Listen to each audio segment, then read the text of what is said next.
আল্লাহু আকবার। এদিকে ইউরোপের অন্যান্য দেশের সাথে ধর্মীয় ভাবগাম্ভীর্য ও নানা উৎসাহ উদ্দীপনার মধ্য দিয়ে জার্মানিতে পালিত হল মুসলিম জাতির দ্বিতীয় বৃহৎ উৎসব ঈদুল আজহা।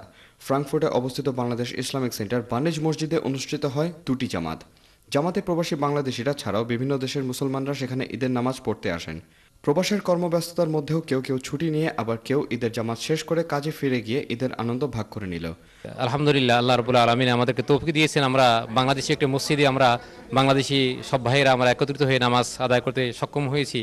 ছুটি না থাকা সত্ত্বেও কেউ কেউ মিলেছিল ঈদের আনন্দে জার্মানির ফ্রাঙ্কফুর্টের নর্থ বেস সেন্ট্রুমে। এতে উপস্থিত ছিলেন বাংলাদেশ থেকে আগত জনপ্রিয় মিডিয়া ব্যক্তিত্ব মোহাম্মদ জাহাঙ্গীর।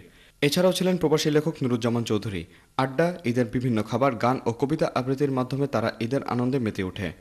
এই অনুষ্ঠান আমরা আয়োজন করেছি মোহাম্মদ জাহাঙ্গীর বাংলাদেশ থেকে এখানে এসেছেন একটা সেমিনারে।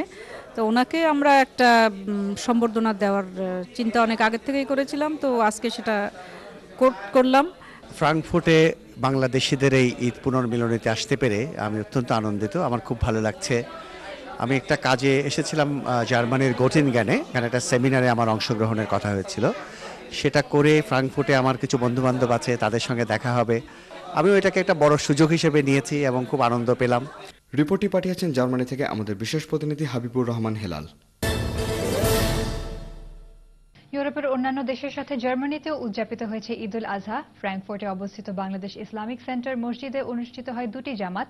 প্রবাসী বাংলাদেশিরা ছাড়াও বিভিন্ন দেশের মুসলমানরা সেখানে ঈদের নামাজ আদায় করেন।